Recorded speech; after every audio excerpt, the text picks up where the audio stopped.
Hi, my name is Yanbing. I'm from Group Analog Persistence. Today, I will talk about the evolution of typography technology and its impact on graphic design. Have you ever stopped to think about how the fonts you see in everyday life came to be?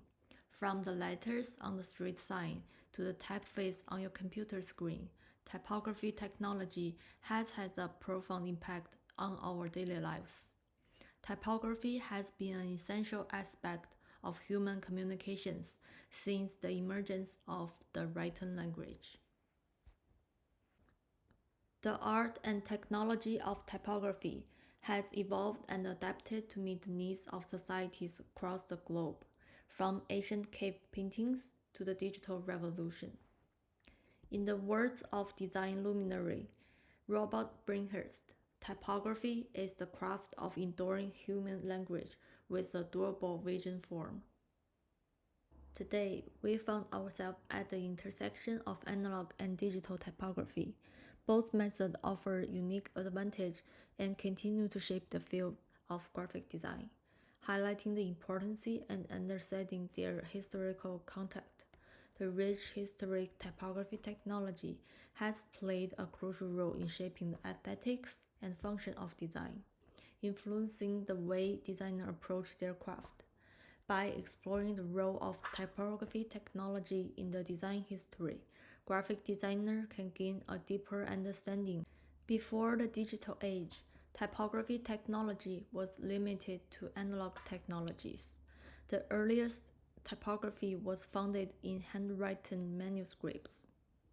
Things have changed when movable type invented by Bisheng in China. This allowed for quicker and more efficient print of text by using individual reusable characters made of clay or wood. Let's watch a video. A Chinese named Bisheng invented movable type print around 1,000 years ago. The movable components are cubes made of baked clay. Characters were carved on each piece of clay, which looked like the seals widely used in China. The movable components would be arranged freely to form different vocabularies and sentences. They were fixed on an iron plate with frames in certain sequence.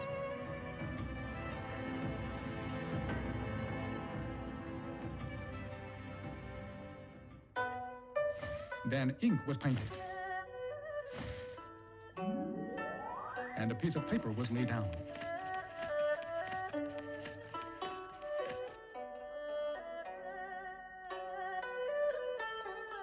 A printed sheet was created this way.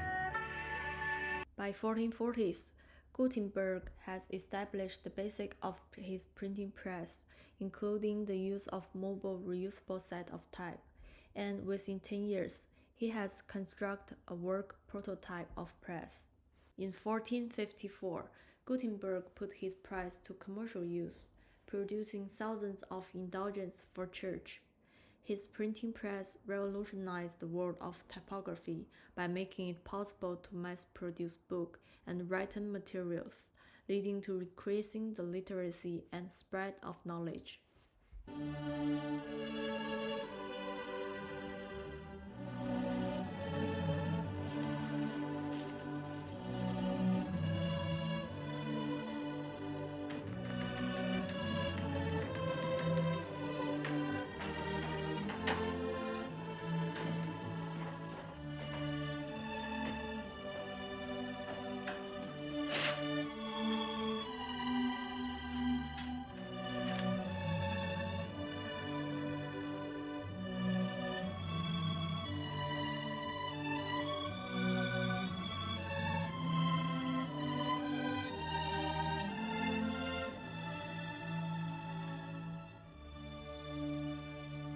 Next is ornamental typography in late 19th centuries.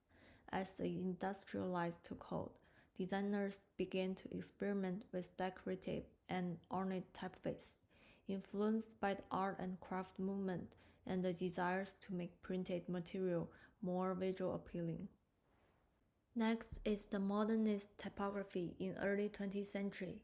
The modernist movement sought to break away from the traditional design aesthetics, emphasizing the simplicity, clarifying, and function. The Bauhaus school and the influential designers such as Jean Chichot contribute to the development of clean, minimalistic typeface and layout. Early photo typesetters of 1950s employed backlit plate with image of characters to be printed, which would be flashed onto the film one at a time in the rapid succession. By the 1960s, it became possible to use CRT monitors to display multiple lines of text and even image onto film. This technology allowed for the creation of typeface by projecting characters onto photosensitive paper, streamlining the typesetting process and paving the way from the digital typography. Was the first successful photo typesetting machine to produce type on photographic paper or film in quantity. A camera replaced the metal pot in the old line casting machine. Type characters were now photographed individually instead of being cast in metal. The conventional linotype mold, or mat, was replaced by a negative. Phototypesetting basically works like creating photographic prints from a negative. There is a light source, a negative, and a light-sensitive paper or film. And in the case of phototypesetting, the negative is just an image of a letter and you expose one letter at a time until the text is complete.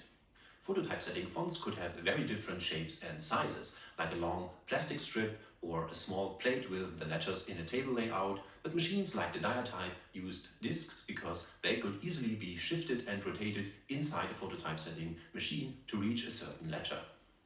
The Diatype can only hold one font at a time, so when you want to switch the font, we have to open the backside of the machine and replace the font manually. These fonts can hold 190 characters, so the possible character set is similar to the 8-bit encodings that were used later in the early days of desktop publishing. Next section is for the digital technology emerged. The introduction of digital typesetting machine enabled designers to create and edit typeface electronically, increasing efficiency and allowed for greater experimentation with design. Desktop publishing emerged in 1980s. The advent of personal computer and software like Adobe Illustrator and Quark Express democratized graphic design, allowing individuals to create professional quality design from their home and office. Web typography emerged in 1990s. As the international became more prevalent, designers have to adapt to new challenges and opportunities, such as designing for various screen size and resolution, leading to innovations in responsive and adaptive typography. Variable font is also called OpenType font variation, or a relatively new font format introduced in 2016 that allowed one font file to contain multiple stylistic variations, break down the strict of delineation of the traditional font. Variable font are a single font file that can adjust its weight, width, and other properties, offering more flexibility and control to the designers, while also reducing the file size and improving the website performance. Next section is how digital and analog are combined. The development of the Autodesk PageMaker, now the Adobe PageMaker, ushered the era of desktop publishing. It was primarily the introduction of both Apple Laser Writer, a PostScript desktop printer, and PageMaker for the Mac that kicked off the desktop publishing revolution. Early desktop publishing coincided with the rise of the home computer and personal computing revolution, which revolutionized the publishing industry and paved the way for the digital age. Designers began to combine traditional design elements with digital tools, creating unique and eye-catching design that blended for the best of both worlds. Next is the hand lettering and digital editing in 1990s. Artists combined the hand letter typography with digital editing techniques. They scan hand-drawn letter into computers and use software like Adobe Photoshop or Illustrator to manipulate it. This approach allowed for custom design with unique handmade feel and become popular in graphic design. The combination of the tactile hand-drawn lettering with the precise digital editing continue to be used today for logos, branding, posters, and more. Digitizing vintage typography involves converting vintage typeface into digital font for modern use. In the 2000s, designers reviewed and digitized vintage typeface, preserving their unique aesthetics while adapting them for contemporary projects. Vintage typeface often had distinctive characteristics, and digitizing them made them accessible to the new generation of designer for use in branding, packaging, editorial design, and web design. Digitizing vintage typeface allows designers to incorporate rich typography history into modern design and preserve this typeface for future generations. Next is 3D printing and digital typography. Traditionally, typography has been limited to 2 dimensions, with typeface only existing on the flat surface. However, with the 3D printing, designers can now create physical objects with typography, allowing them to add depth, texture, and even movement to their designs. Here is an example.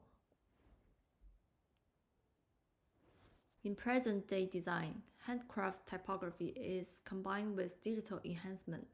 Designers use analog methods like calligraph and letterpress printing to create lettering and scan it to add digital effect using software like Adobe's Photoshop and Illustrator. Next section is what can the future be? Customizable typography with AI. AI could enable designers to create a personalized typeface that automatically adapts the specific content and audience, resulting in more effective and engaging design. Here is an example. We also have automatic design. This is referred to the AI and machine learning algorithm to assist or improve various aspects of design process. AI-powered design tool can generate layout suggestions, typography choice, and color scheme, let designers to concentrate on ideas and concept development. This tool can significantly streamline the design process, save time, and increasing efficiency. We can also have the new design tool. As the technology advances, designers can indeed to expect to see emergence of new tools and techniques that will further revolutionize the field of graphic design. Those tools will leverage the latest innovation in the AI and VR and AR, 3D printing, and more to provide designers the new ways to create and showcase their work.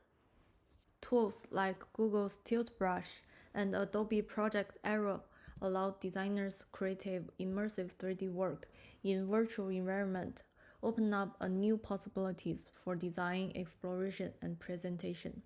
And let's watch a video of these amazing technologies.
I love painting with my entire body.